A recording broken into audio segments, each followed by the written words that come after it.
Ei meninas, como vocês estão? Meu nome é Mariana, eu sou psicoterapeuta familiar e consteladora familiar. E para mim é um prazer poder participar da construção desse processo que vocês estão aí junto com a Ariane, porque não é meramente um processo de um cuidado do corpo físico, né? Quando a gente se propõe a um projeto desses, a gente cuida também da parte das emoções, né? Que reflete consequentemente no corpo físico. Então foi muito bacana quando a Ariane me ligou pedindo para fazer essa contribuição no trabalho aí que ela desenvolve com vocês, porque não tem lógica a gente cuidar apenas da parte física e não olhar para as questões que envolvem o nosso emocional, a nossa saúde mental. E aí eu quero começar falando um pouco da minha história, né, de uma das bagagens que eu tenho, que foi também passar um dia por esse processo do desejo de emagrecer e o desejo de ter um corpo mais saudável, uma vida mais saudável. Aos meus 15 anos, eu era obesa, pesava quase 75 quilos, com 1,63 m, então eu era um pouco gordinha, e bem na fase da Cinderela. Então foi muito ruim para mim. Na época, meus pais tinham um pouco mais de condição, e eles conseguiam me oferecer tratamentos com os médicos, com nutricionistas, com fisioterapeutas que faziam aquelas massagens, né, corporais para redução de medida, essas coisas todas. Mas nada disso funcionava para mim, nada disso fazia sentido para mim. E era muito sofrido, porque eram dietas mirabolantes. Eram projetos, eu me lembro bem que um era Vigilantes do Peso, nem sei se ainda existe, que dava certo para um monte de gente, um monte de conhecidos faziam e davam super certo, e para mim nada dava certo. Então foi um dia que foi, eu acho, que eu chamo do pulo do gato, né? Que eu tive uma infecção de ouvido muito forte. E aí, procurando um médico, ele de repente fez uma pergunta assim para mim: como é que tá seu emocional? Como é que estão as suas questões emocionais? Você tá feliz? E uma das primeiras coisas que eu respondi para ele que eu não tinha um corpo que eu gostava, que eu tinha a compulsão alimentar e que fazia com que eu só engordasse, né, em plena a idade mais gostosa, né, de maior vaidade, vamos falar assim, que é a adolescência. E aí essa pergunta foi uma pergunta chave para mim na época, porque eu estava cuidando muito da parte externa, né, daquilo que eu comia, daquilo que eu fazia de exercício físico, e não cuidava dessa parte interna, aquela coisa que a gente fala, aquilo que a gente demora para ter acesso a ela. E então foi onde que me deu esse start. Esse médico, ele era homeopata, ele é, né, homeopata.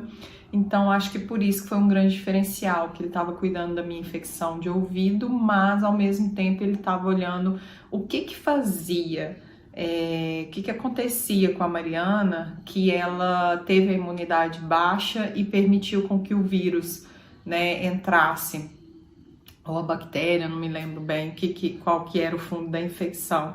E a pergunta era a mesma para a questão do emagrecimento, né? E para a questão do cuidado do corpo. O que acontecia para a Mariana, que ela se boicotava nesse autocuidado? Então foi onde que eu busquei, além da parte nutricional, né, de médica, eu busquei a parte emocional, cuidar da parte emocional com os terapeutas, né? Aí comecei a participar de grupo terapêutico que tinha de adolescentes e tudo começou a fazer muito sentido para mim. Então lá pelos 17 anos, que foi mais ou menos a idade que eu tive essa infecção, aí eu comecei a emagrecer. Eu comecei a olhar para a comida não como algo que ia suprir aquela tristeza, aquela carência, aquela ausência também das coisas que eram da minha vida, né? Que eram da minha história. Então foi muito importante olhar por esse lado. Então chamo, né? Convido vocês eu vejo que a Ariane, ela tem muito essa abordagem. Na época que eu fui buscar os tratamentos, né, os recursos para emagrecer, não tinha muito esse olhar, né? Os profissionais que me acompanhavam, eles olhavam muito assim, o que você está comendo, quantidade você está comendo, tanto você está fazendo exercício físico, olhavam exames laboratoriais, olhávamos tudo. E eu acho que aquela infecção de ouvido meio que me salvou naquele momento. Doeu muito, mas ela me salvou. Eu lembro que cheguei até a colocar pus, né? O ouvido tinha pus, assim, era muito ruim. Mas foi o que me salvou. Porque eu comecei a entender que tudo que o nosso corpo vive, tudo que a gente coloca pra dentro ou pra fora tem a ver com o que a gente vive e com aquilo que a gente traz a vida inteira, né, nas nossas bagagens. A segunda questão que eu quero colocar aqui é a minha contribuição como consteladora familiar, o olhar da constelação para esse processo de cuidado de si, de emagrecimento, seja de relacionamentos amorosos, seja do que for, aquilo que envolve, né, a gente cuidar da gente mesmo. As constelações, elas foram conformadas pelo Bert Hellinger, um alemão que até já faleceu, mas o que ele observava? Que tudo que a gente vive tem uma parte que é daquilo que a gente vai construindo para a gente se proteger, para a gente conseguir sobreviver, mas tem uma parte que é daquilo que os nossos ancestrais influenciam no nosso dia atual. A constelação, ela tem um pouco mais de 20 anos, mas ela não era muito bem aceita, porque as pessoas falavam assim, como assim? 7 gerações para trás, que o Bert fala, influencia aqui no que eu vivo hoje. Mas como? O Bert, ele precisou de ir em missões, que na época ele era um missionário, mas ele aprendeu isso com uma tribo africana, foi aperfeiçoando junto com teóricos da psicologia, né?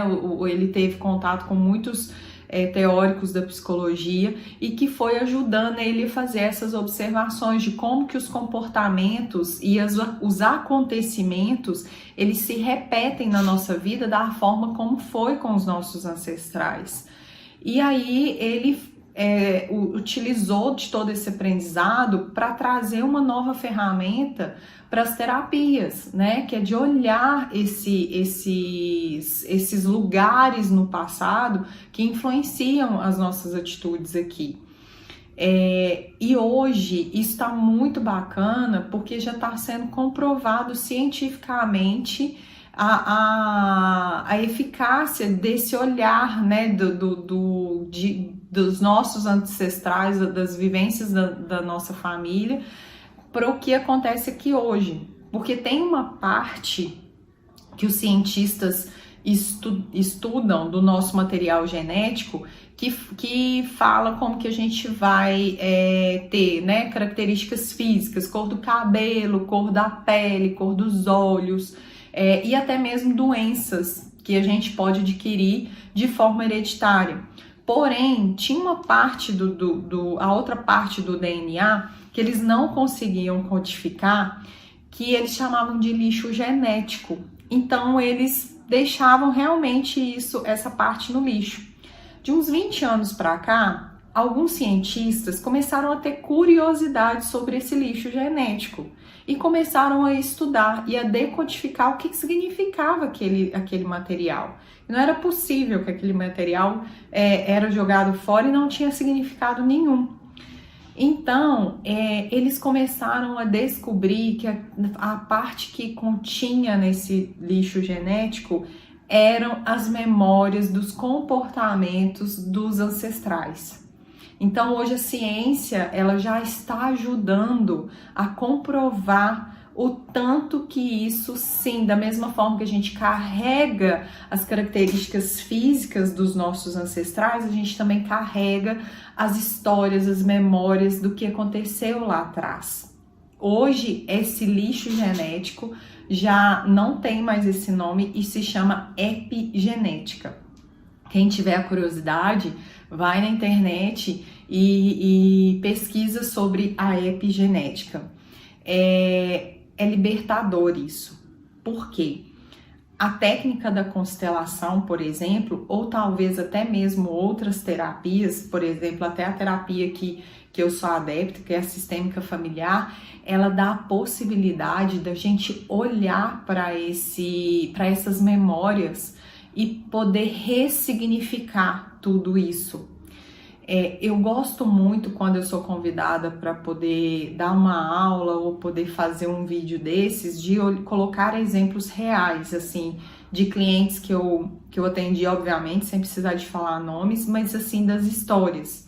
Então, levando para um contexto do emagrecimento ou então do cuidado de si, né? Que isso tudo, emagrecer não é simplesmente emagrecer, perder quilos, é cuidar de si, é cuidar da sua saúde. Então, eu vou pegar um exemplo muito recente que eu fiz uma terapia de um cliente recentemente que veio com uma demanda de não conseguir seguir o tratamento de diabetes. Essa cliente foi encaminhada por uma endocrinologista que sabia do meu trabalho, que conhece o meu trabalho, e a médica entrou em contato comigo e falou assim: Mari, olha aí, por favor, a parte emocional desse cliente. Por que ele não consegue emagrecer, por que ele não consegue se adequar ao tratamento. Não era nem da alimentação, era da medicação. Porque a alimentação, esse cliente conseguia, mas a medicação esquecia, não comprava, falava que era muito caro, falava que começava a passar mal, era um boicote atrás do outro. E aí, quando nós começamos a trabalhar no campo da constelação, esse cliente, ele e a esposa tiveram 3 abortos, e foram abortos no início do casamento deles, e foram abortos muito pesados, foram histórias assim, bem pesadas.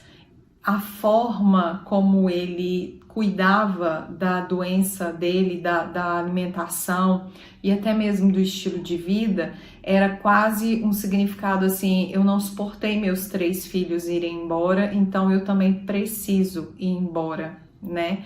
Foi muito forte. E o relato dele é que na época que ele perdeu esses 3 bebezinhos, as pessoas falavam assim: tudo bem, você nem conheceu, pensa por esse lado, você nem conheceu, você nem teve tempo de se apegar, e aquilo ali, ele ia engolindo aquelas desculpas, obviamente, que não eram por maldade, era mesmo para tentar dar o alento à dor dele. Então ele não conseguiu viver essa dor, ele não conseguiu ressignificar o luto da perda dos seus 3 primeiros filhos.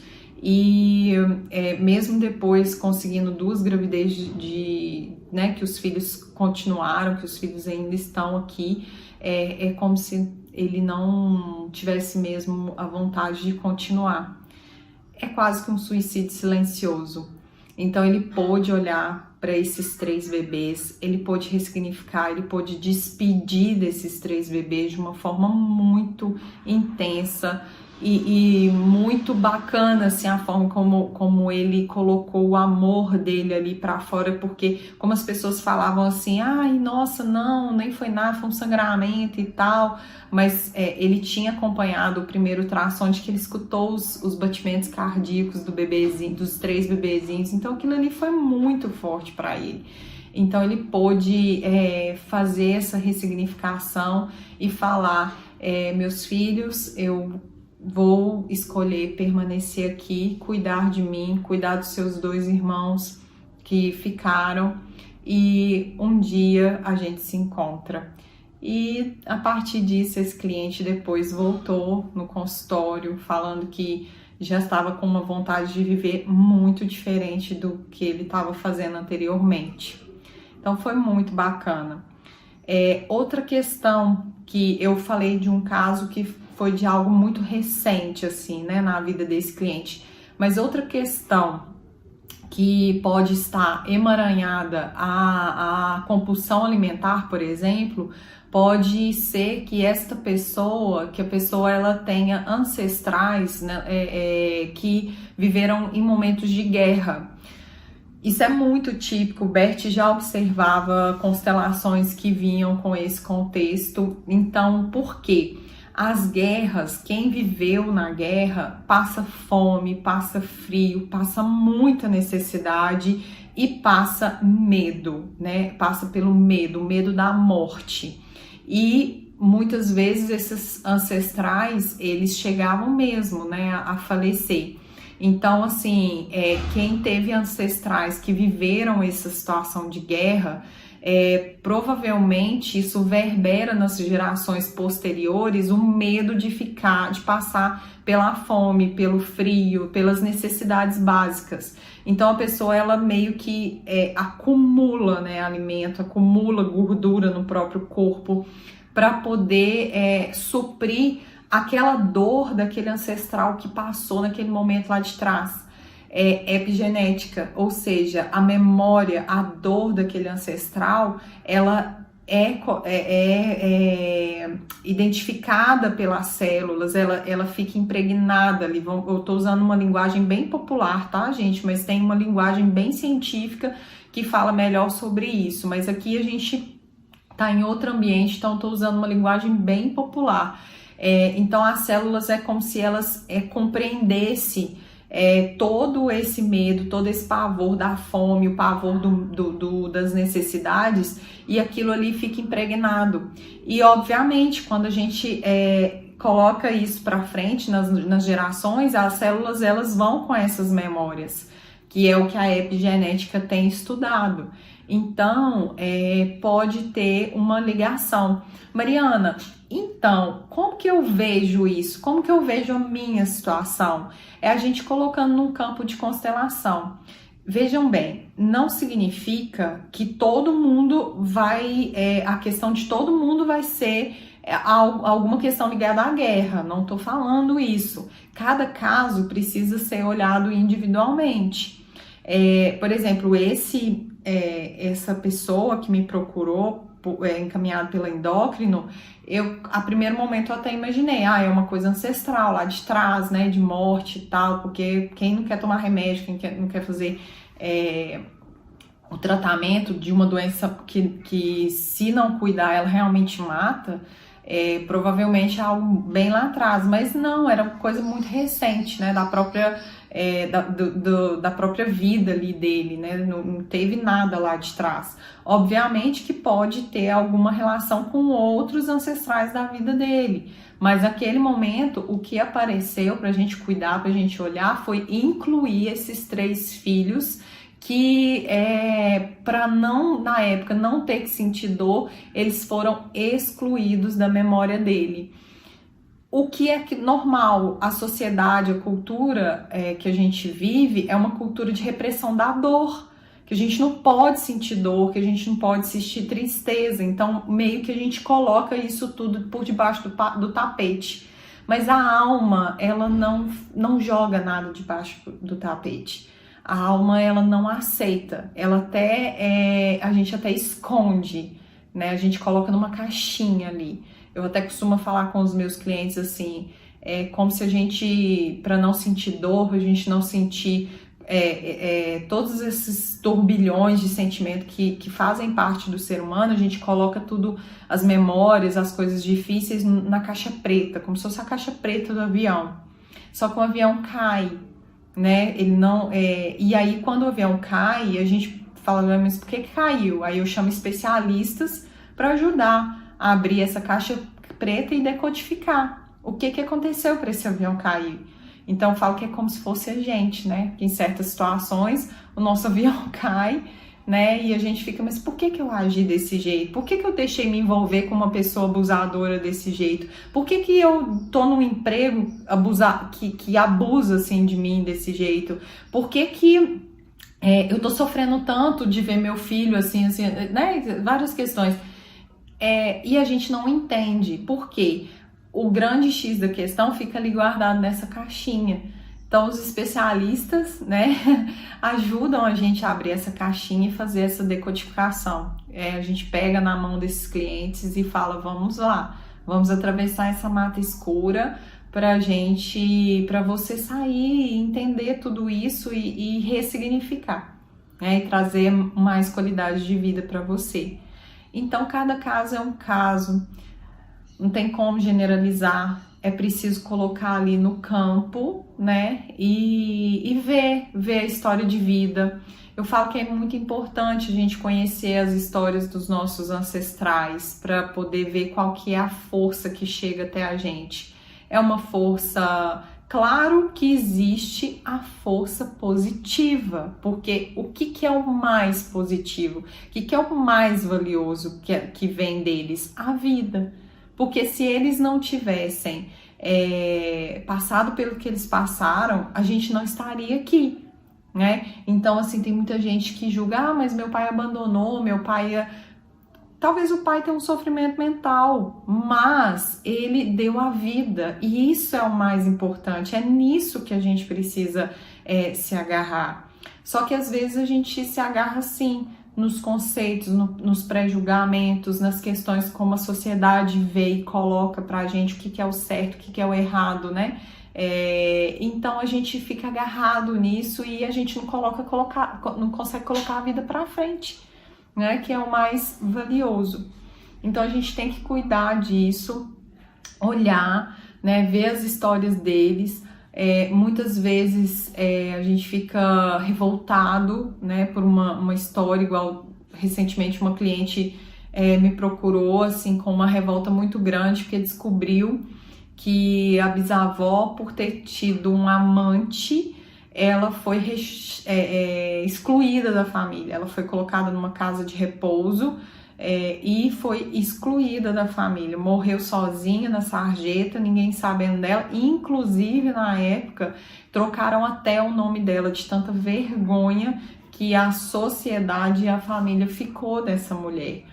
Então ela se conectou com a dor dessa pessoa, dessa bisavó excluída, e muitos relacionamentos dela estavam ali emperrados por causa dessa revolta.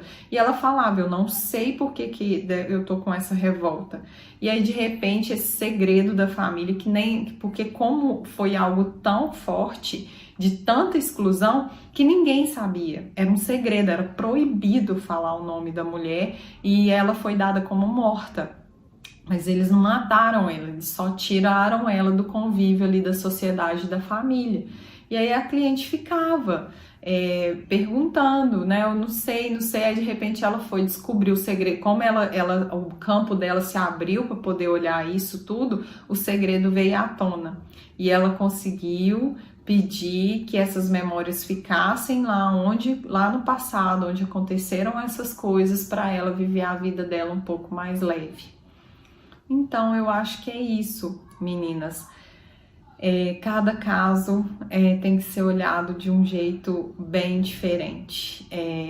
Cada caso tem o seu porquê, tem a sua força, né? E é preciso muita coragem para poder olhar para isso. Mas só do fato de vocês toparem entrar num programa que tem esse autocuidado, já é uma coisa grandiosa, tá? Então vocês todos estão de parabéns para poder, só de poder cuidar de si, abrir a janela do olhar para si, do cuidar de si. Então fica aí uma mensagem para todas vocês. Cuidem não só do corpo físico, mas cuidem da alma, cuidem daquilo que a alma de vocês e a alma da família de vocês carrega, traz. tanto de forte como uma coisa boa, tanto forte como as coisas negativas. Que essas coisas que são negativas possam ser transmutadas em algo que seja bom. E aí, a partir do momento que um membro da família consegue fazer essa virada de chave, as células já começam a receber uma mensagem diferente e começam a se decodificar de um jeito diferente.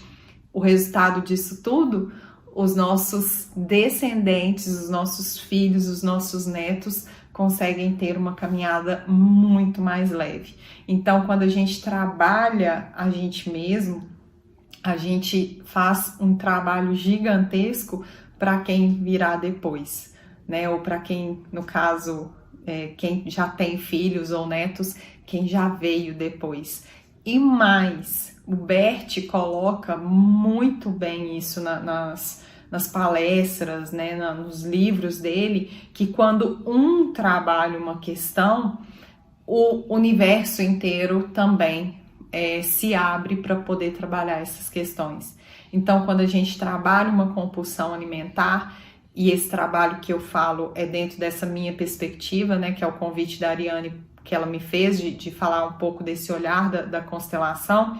Então, quando eu trabalho a minha compulsão alimentar, ou o meu cuidado de si, com esse olhar da alma, o mundo inteiro recebe essa contribuição que eu faço, né? Então, é aquela historinha do beija-flor, cada um faz sua parte e todo mundo ganha um pouco desse trabalho que a gente faz. Bem, meninas, eu acho que é isso. Muito obrigada.